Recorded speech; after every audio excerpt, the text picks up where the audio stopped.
This is a Kingsley Resto Mod Range Rover, and it's a little bit like Big Ben because it's a classic bit of British design and it's recently had a major revamp. Now in this video I'm going to talk you through the exterior, the interior, I'm going to tell you about the upgrades Kingsley have made to this vehicle, and I'm going to take it for a drive and almost kill myself. Oh, and of course I'm going to launch it to see how quick it is from 0 to 60 miles an hour and over the standing quarter mile. Because I'm Matt Watson and you're watching Carwow. Buying a new car? Then head to Carwow and my team will help you find your next car at a fair price. Carwow, your one-stop car buying comparison site. Let's start this video by talking about tax. Now don't click out the video, this is actually quite important. You see, because this car was built in 1981, it's actually exempt from road tax, it's exempt from the emissions ULEZ charge, it is exempt from having to have an MOT done because it's over 40 years old. Fortunately, that engine, it's not 40 years old. It is based on an old Rover V8, but then Kingsley have just changed every part of the internals. It's completely new inside. You get a 4 litre, a 4.6 and a 5 litre. This is actually the 4.6. It's got 270 horsepower and 416 newton meters of torque, and it drives all 4 wheels via 4-speed ZF automatic gearbox. How quick is it from 0 to 60 miles an hour? Well, we'll find out a bit later in this video. Right, now let's talk about the design of this car. So it's classic Range Rover, right? But there are a few differences. For instance, the Kingsley badge, obviously. This bumper design is a bit different. The Range Rover originally had vinyl here on the rear pillar. I actually like the vinyl, but some people didn't, and that's why they don't have it on this Kingsley version. This is a 1981 car, so it's a 3-door. From 1982, you could get a 5-door version. Just want to point this out. I love the handles on the old Range Rover. So cool. Moving down the side, more Kingsley badging. Steel wheels, of course, from back in the day, 16 inches. I mean, look at all that sidewall. And here at the front, oh yeah. Look at that classic grille. Looks awesome. Though it does cost quite a lot to look awesome. This thing costs £125,000, which is about what it'll cost for a very top spec, latest version of the modern Range Rover. But then there's a load of man hours gone into fixing this thing up, tweaking it, and of course it's rather rare. Now if you're thinking about buying something like this, or any car for that matter, you probably need to sell your current car, and you can do that through Carwow. All you have to do is click on the pop-out button up there, or follow the link in the description below, upload some photos of your car, put in a brief description, and our dealers will bid on your car to make sure you get a good price for it. Now if you want to do that at a later date, just simply Google "Wow Me Carwow" and we'll wow you. Now you may not know, but behind these original wheels are some very non-original brakes. You see, while Kingsley will sell the car with the normal Range Rover brakes but refettled, you can actually pay an extra £7,000 for their upgraded big brake kit.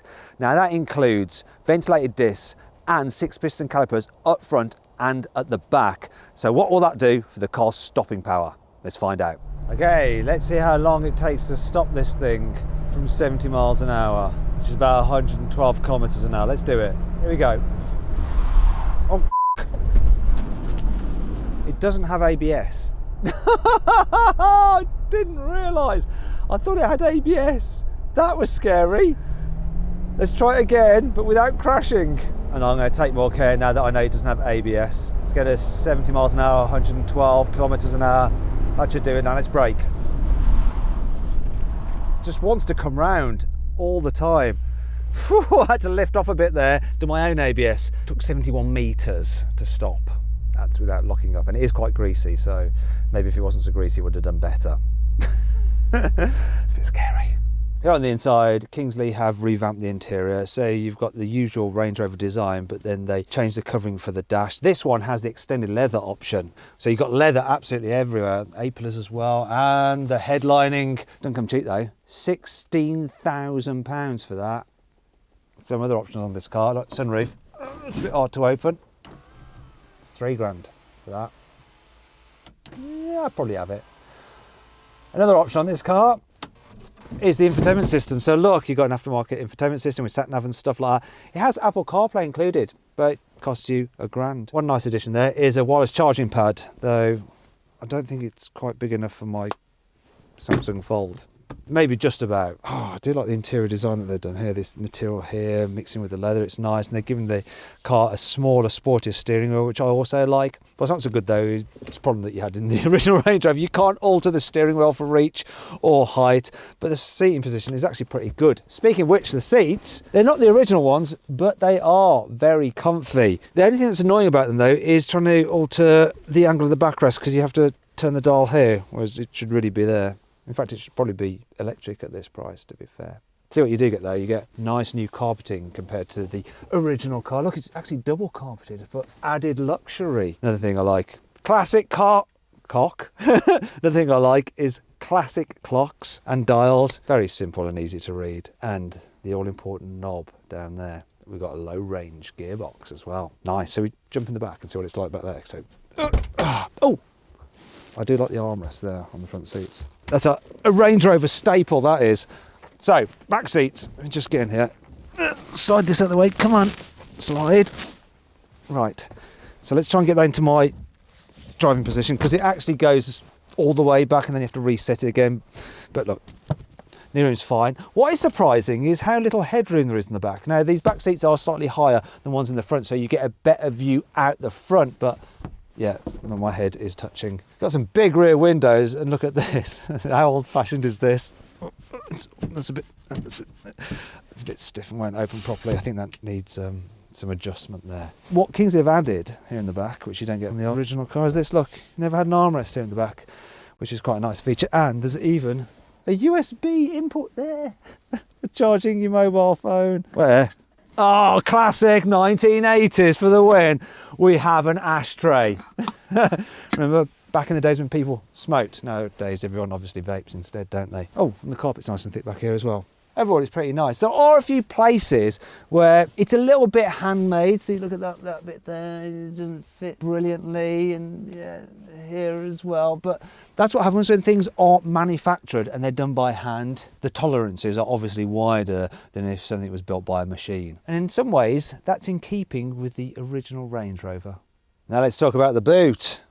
Classic Range Rover split tailgate, so you can go to the races and sit here and sip champagne. It can take probably 2 people's weight, no problem at all. Look at this low cover. Now, I would like to store this underneath a false floor. There were no false floors in 1981, so you know what that means. This low cover has got to be yeeted. I'm actually not going to do it with this, because to try and get your hands on another one of these is nigh on impossible. And then to trim it in leather, if you have found one, is very expensive. So I think I'll be very careful with this. No, I'm not even going to put it there. I'll just put it there and move on with the rest of the boot. So, probably notice this. Look, it's the spare wheel. It's not underneath the car. So if you have to get it to replace the spare wheel, you're not going to get your hands covered in dirt. It's warmed in its own little coat as well. There is one thing though, if you need to fold down the rear seats, you either have to go round, which is a bit annoying because it's a 3-door, or you're going to have to climb in. Oh. And then you can do it. Look, there. And as you can see, you're left with a huge big ridge there, which you can get rid of by, oh, you have to, oh gosh, I've got to move those front seats forward. Oh, that is all a bit of a faff. And it brings me on to 5 annoying things about this Resto Mod Range Rover. This is an old car, which means there is no lock or anti-siphon device for the fuel tank. So you might find that when you park this in the country, you know, someone might come along there and they might open that up and help themselves to your petrol. When you look in the side mirror, the window frame on the driver's side gets in the way of the mirror, so you actually have a blind spot in your mirror, which is just odd. Being an old car, all the doors and hatches take a firm hand to shut them properly. It's really annoying. Look. So, is it shut? No. Is it shut? No, not properly. Let's have another go. Is it shut? No, still no. Finally, I think I might have just broken the glass. The electric windows go up and down at different speeds. Now, can you guess which one is the quickest one? Is it the driver's side or is it the passenger side? Quickly vote in the pinned comment. Right, now we're going to have a race. I'm going to put them down and up again. 3, 2, 1, go. That one's down. Come on. Come on. Come on, window. You can do it. Oh, go on. Go on. Oh, it doesn't sound good. Oh, I think it needs greasing.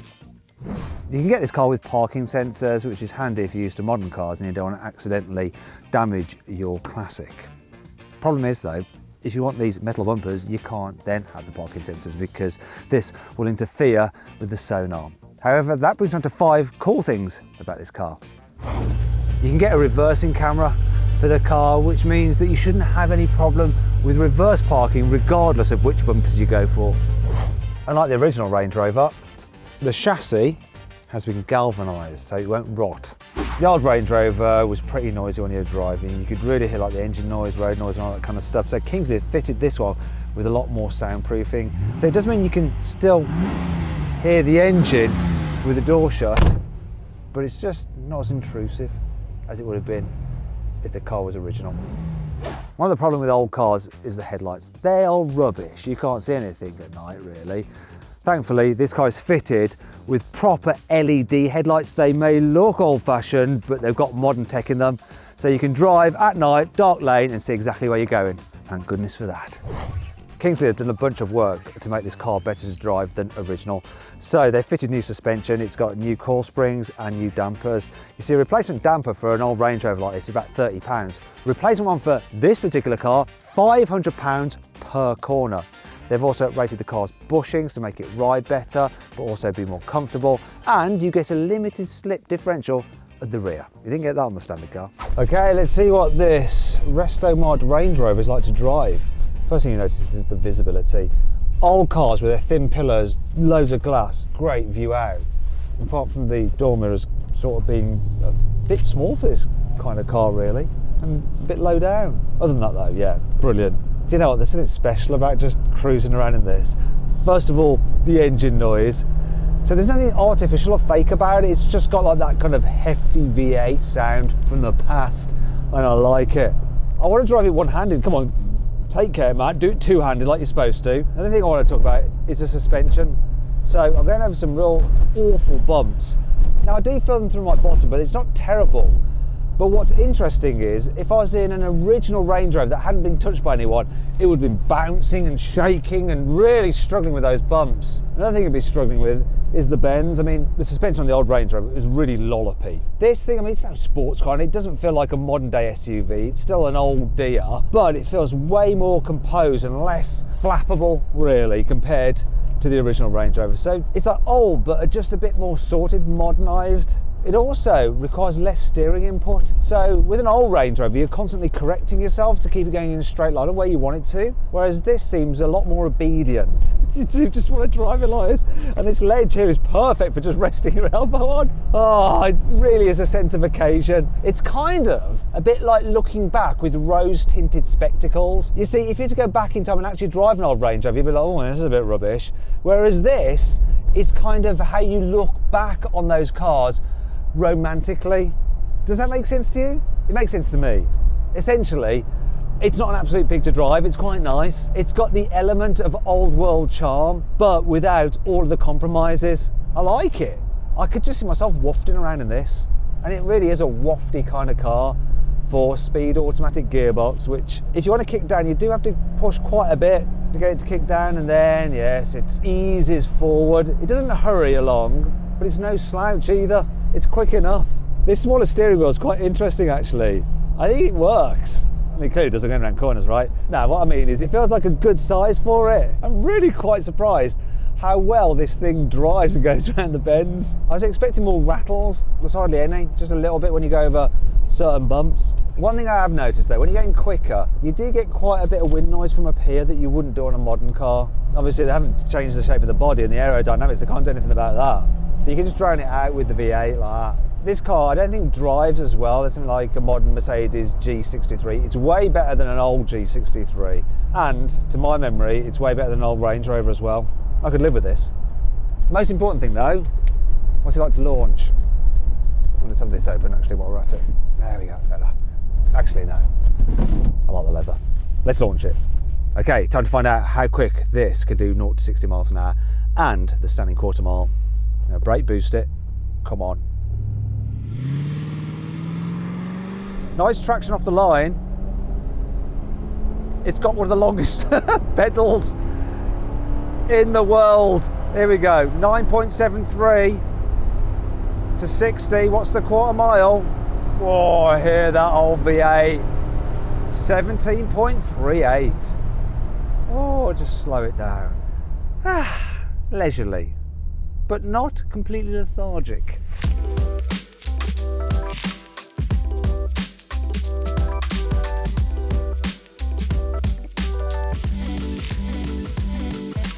So then, what's my final verdict on the Kingsley Range Rover Resto mod? Should you avoid it? Should you consider it? Should you shortlist it? Or should you just go right ahead and buy it?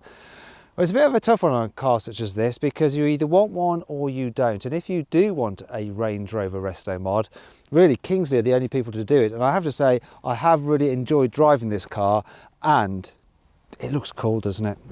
Anyway, I hope you enjoyed the video. If you did, please give it a like. If you didn't, give it a dislike.